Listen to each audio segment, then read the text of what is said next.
d'abord, je vous remercie de vous abonner.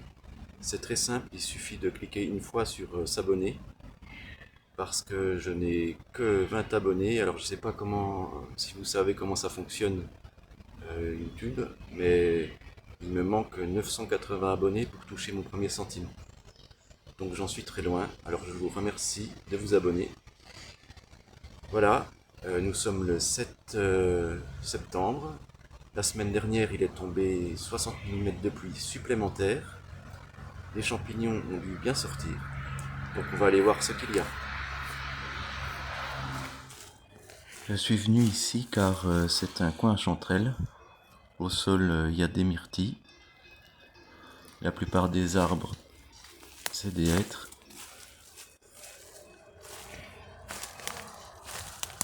Pour l'instant, je n'ai rien vu, mais c'est probable que des gens soient passés.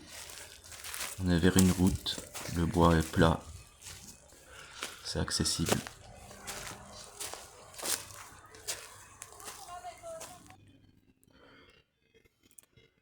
Ici, nous avons une chanterelle, toute seule. Elle est de belle taille. Je pense qu'elle a été oubliée.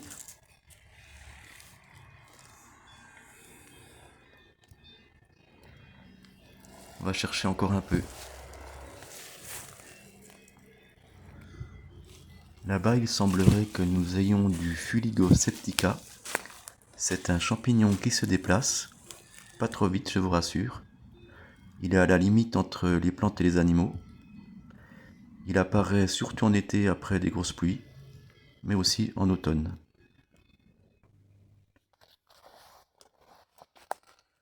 Là, nous avons un lactaire. C'est un lactaire poivré. Je cherche mon couteau. Les lactaires, ils ont du lait, comme le nom l'indique. Donc on ne peut pas se tromper pour reconnaître un lactaire. On voit quelques gouttes ici sur les lamelles. Quand on le coupe, il y a du lait, sauf s'il est un peu trop sec. C'est un lait très piquant, mais c'est comestible. J'en fais sécher et je réduis en poudre comme du poivre.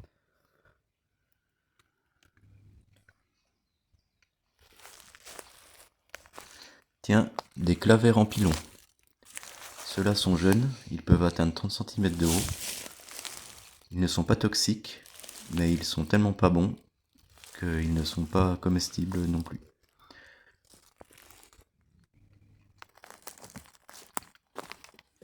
Un clitocybe anisé, très bon champignon.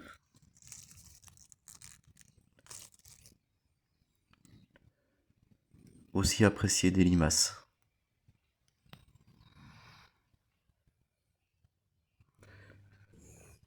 Les clitocybes améthystes sont sortis. C'est un excellent champignon. Il ne devient pas très grand, mais il peut pousser en quantité. Et là, c'est intéressant.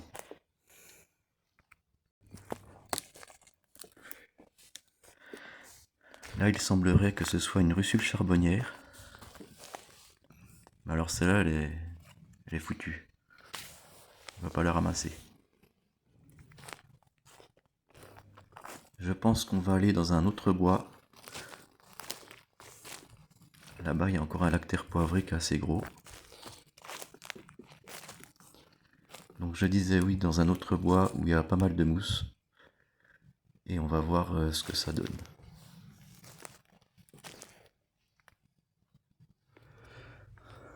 Comme vous le voyez, nous sommes dans un bois très moussu. Là, nous avons des clitocybes laqués. C'est exactement le même champignon que le clitocybe améthyste. La seule différence, c'est la couleur. Il n'est pas violet. Donc il est très bon, mais il faut bien le connaître pour ne pas confondre avec d'autres champignons. Le clitocybe violet, c'est facile, il est violet. J'en profite pour vous préciser une astuce intéressante quand on ramasse des champignons. C'est que tous les champignons violets ne sont pas toxiques. Alors il y en a des très mauvais, mais vous risquez rien avec les champignons violets.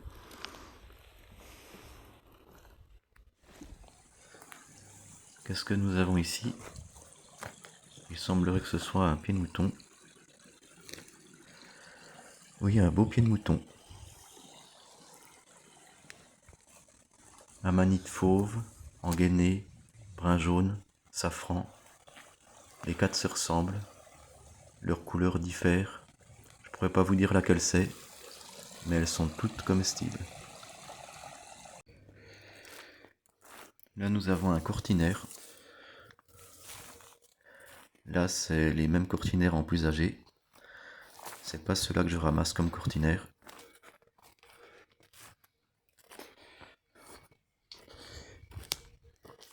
Ici, il semblerait que ce soit une russule charbonnière. J'ai fait le test des lamelles. C'en est une apparemment. Les russules charbonnières sont excellentes. Les lamelles ne partent pas. Elles sont dites lardacées. Vous pouvez forcer, vous n'y arriverez pas à en détacher une. Les limaces aiment beaucoup les russules.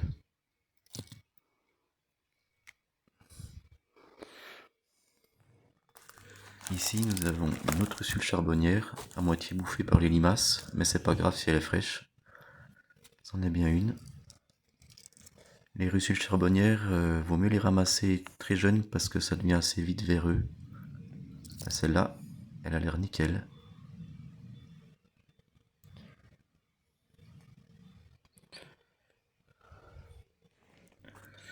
Encore une russule charbonnière, mais celle-là, elle a l'air un peu trop vieille.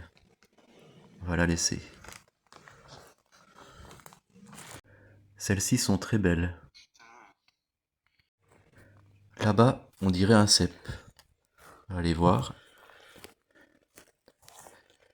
Ça semble bien être un cep.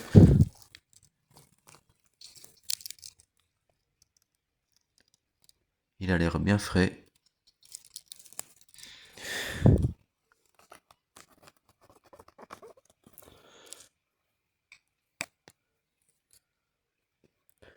En plus, il n'a pas l'air véreux. C'est nickel. On va regarder autour, j'espère qu'on va en trouver d'autres. Maintenant, on va aller jeter un coup d'œil dans les prés. C'est un peu tôt pour les coulmelles, même si j'en ai trouvé dans les bois fin juillet, mais c'était dans les bois. Dans les prés en ce moment, on peut trouver des roses ou des champignons d'effet entre autres. Colchiques dans les prés fleurissent. C'est la fin de l'été.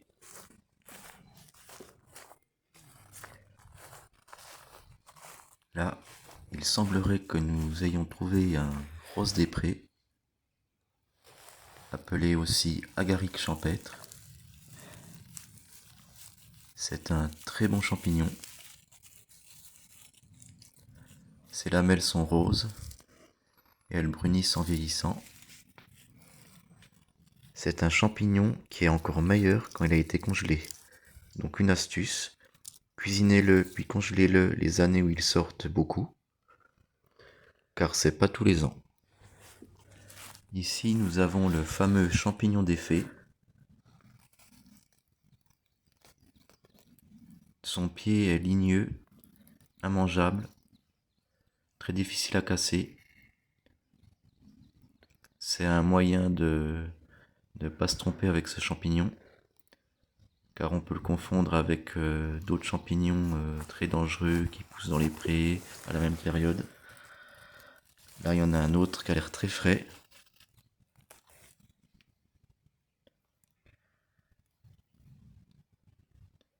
C'est des champignons qui ne deviennent pas très grands. Donc pour faire un plat, il faut en ramasser pas mal. En plus, ils sont vite véreux. Ils sont aussi appelés marasme des Oréades ou faux mousseron. Là, un autre petit rose des prés. Ceux-ci, c'est des faux mousserons. On va le ramasser. Eh ben non, les lamelles sont blanches, alors on va surtout pas le prendre.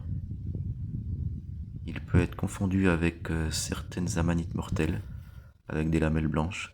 Là, je sais que c'est pas une amanite, mais en tout cas, ne jamais ramasser un rose si les lamelles ne sont pas roses ou brunes.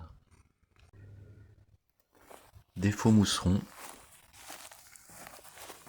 ils ont l'air bien, on va en ramasser.